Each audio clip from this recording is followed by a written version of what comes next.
Scientists paint Australia fires as red alert on climate change. We totally expected that as the climate warmed, fires in Australia would get worse. But the scale of this disaster is something I couldn't have imagined, and it's the same for a lot of people in Australia. Here's a summary of the article.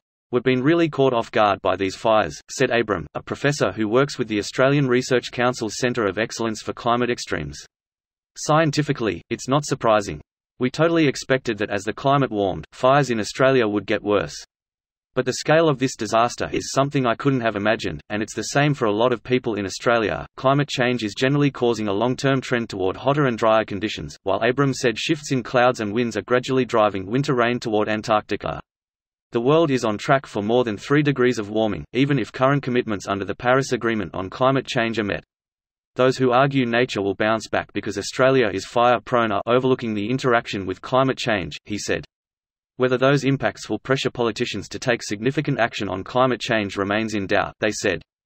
Previous dire warnings about climate change risks to the Great Barrier Reef had not worked, Abram said. This post received a score of 49,003, with an upvote ratio of 86%. Here are the top comments in response to this article. People also fail to understand. Australia does have a rich band of green along the east and southeast of the country, with the Great Dividing Range at its core. At least according to the fire maps, it is this seemingly entire region on fire. We will not be the same after this. Others will say our bush will recover, but very hot and widespread fires have a much longer-term effect. Not to mention the masses of mammals, birds and reptiles wiped out. The intensity of these fires basically strip the canopies and would even kill a lot of the seeds that usually sprout after fire. Even the images of new sprouts on trees that are going around the web aren't the cause for excitement people think they are, that is a tree pulling its last-ditch effort to live. The forest still has more dying to do, unfortunately. What we need to do is start sending adult trees down to these affected areas to encourage the regrowth. Nature's going to need a big helping hand. Didn't Mr. Beast just raise $20 million to plant 20 million trees? Not sure where those trees get planted though. 20 million is a massive number, but minuscule in scale when related to trees. Australia was recently estimated to have 77+ billion. So over 3,000 times as many as Mr. Beast raised to be planted. If we assume only 1% of Australia's trees burnt past recovery, we would still need 29 more fundraisers of that magnitude to match the loss in numbers. But even those numbers wouldn't make up the actual loss. A lot of what was burnt was older growth rainforest. A microclimate with a delicate balance. That won't be replaced with saplings. I'm just curious, since so many animals have died as well.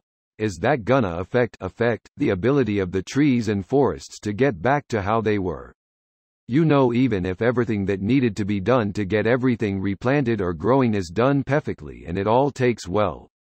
Are the forests, or the bush as I'm hearing it called, gonna have a chance without having all animals back to normal amounts? Short answer, it depends. Long answer, it depends. Given enough time and more accommodating conditions, most would go back to normal. I don't have enough information about the genetic diversity of affected species to know if this is an extinction event. But if things keep getting hotter and drier, the next major burn will come too soon for such recovery. Australia is the world's canary in the coal mine for the global climate crisis. Whoever said that was prescient? This video was automatically created by Reddit to speech. The article and comments in this video were selected from Reddit according to their upvotes, and any paraphrasing was performed by smmry.com, without any human intervention.